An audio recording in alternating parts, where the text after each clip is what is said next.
My name is Robert Yockey, I'm Jake Mayberry.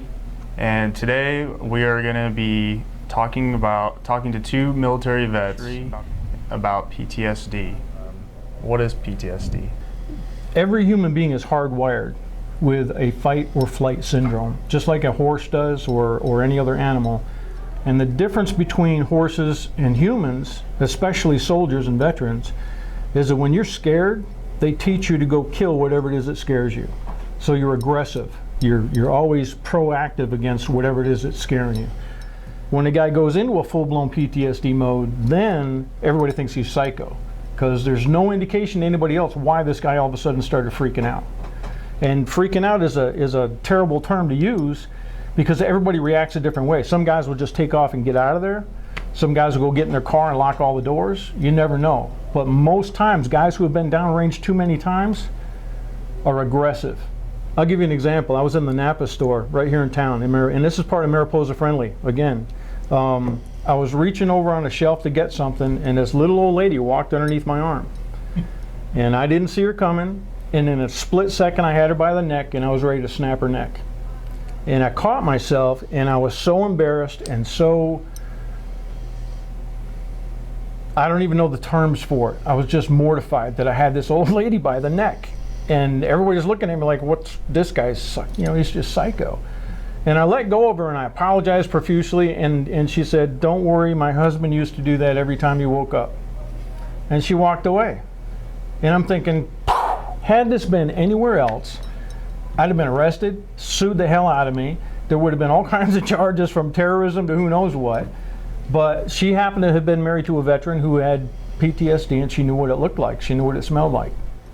Just had a guy that came out of San Francisco, had a really extreme PTSD episode, the first time he'd ever had it in 20 years.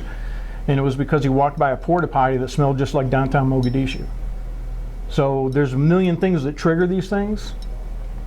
But until you get past the label of PTSD and start understanding that it's a real medical condition, everybody's got it, everybody has the potential to have it, and those that do have it have them all on a different level based on what their trauma has been, whether that's a car wreck or combat or whatever it happens to be. Better understanding on the mentality or what runs through these guys' minds from when they get come home. Let me give you an example of a bunch of guys that showed up in Fallujah, and they couldn't wait to get into combat. Young guys like you, 17, 18, 19 years old. And they're all ready to go. Can't wait to get into it. And 36 hours later, they've been in a full-blown firefight for the entire time. And all of a sudden, all these, what we call hajis, end up in a mosque, and they call a ceasefire. And they make everybody stop shooting. And then they line all the Marines up down both sides of the highway, and they march these guys out of the mosque onto a bus and give them sanctuary, and they get on the bus and they drive away. And the whole time they're walking by, they're spitting on you and talking about your mother and cursing you out and all that stuff.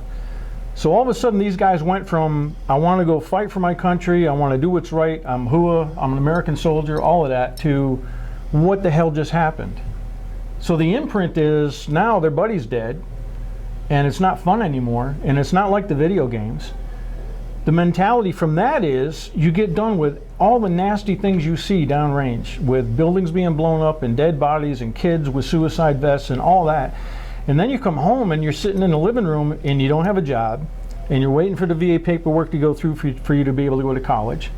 And you still don't fit in because all your buddies are gone. Whether they died or not, they won't talk to you anymore, because as soon as you start talking, you're right back in combat. So there's that push-pull constantly going on, and you end up detracting from society and then trying to fit in somewhere. How do you fit in? You don't fit in anywhere. So then you run into guys on the street that haven't been to war or haven't been in the military. There's a bunch of civilians around that don't get it, quote unquote. This guy thinking every day, he's thinking, how can you sit there and bitch about your caramel macchiato latte when there's kids over there where their parents are putting dynamite vests on to send them to see Allah? Because in my world, there was certainly that. Right. But there's also the majority of the people over there that were just like me, right, wanted to take care of their kids. The problem is that you couldn't tell one from the other. Same thing over in Iraq and Afghanistan. There's you would be on the street and you didn't know who was somebody that would be your friend and Right. who would stab you in the back. We had women walking up in a full-length burqa that were bringing us tea and crackers and cookies, and they got a GPS locator underneath their burqa, and they're clicking grids so they know exactly where to drop the mortars. So while they're smiling in your face, who knows what they're really doing? So that's part of what happens when you come back. Who do you trust? And how do you know who's, it's different in the civilian world because you don't have all the sand and the dirt and the goat smell. But it's the same imprinting in your system, and that's how these veterans feel when they get up in the day and they go to the market, or down to the mall or whatever. Most of them can't stay there very long because it's a crowd, and you get the hell out of the crowd. About that earlier, the difference between World War II and Vietnam was that the enemy in World War II had tanks and artillery and aircraft, and they all had uniforms, and you could tell where the front lines were and who was on the other side, and they spoke a different language, so you could sort out who the enemy was.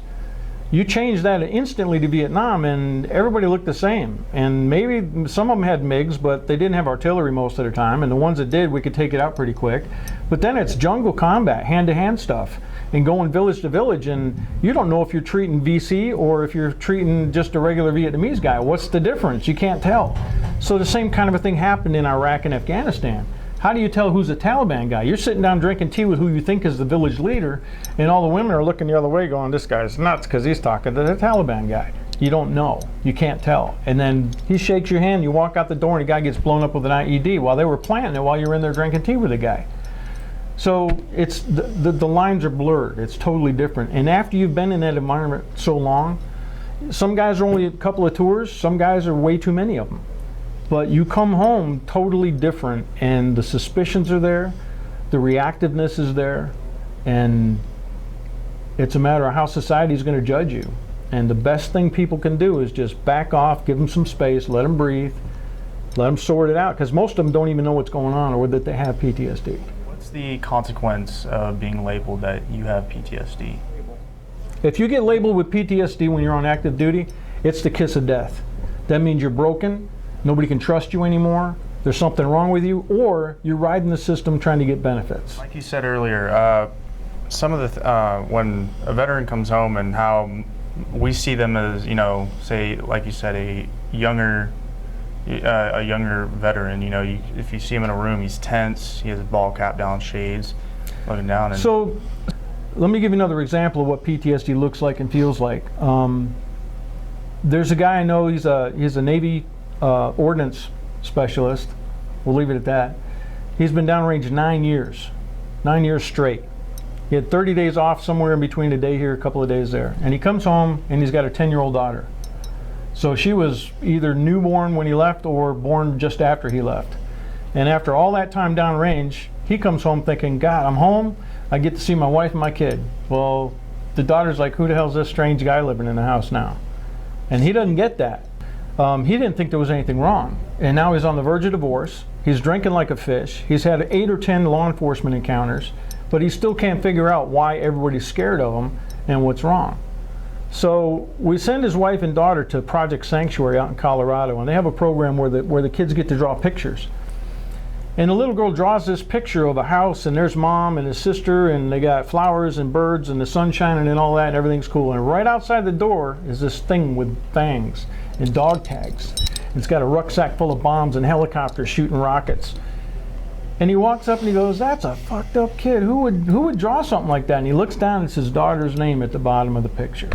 But until you accept the fact that you are the problem, and you start sorting out why that is, what do they see you as, you're never going to get through this. You have to understand what other people see you as. When you say downrange or outside the wire, what do you mean exactly by that? So instead of saying I went to Afghanistan or I was in Anbar province or whatever, we have a generic term we call going downrange. When you leave the continental United States, the quote sanctuary of existence, and you take off, wheels up, we call it. You go downrange, you're going to a foreign country in denied territory where you're going to be in combat contact with the enemy in some way. That's being downrange.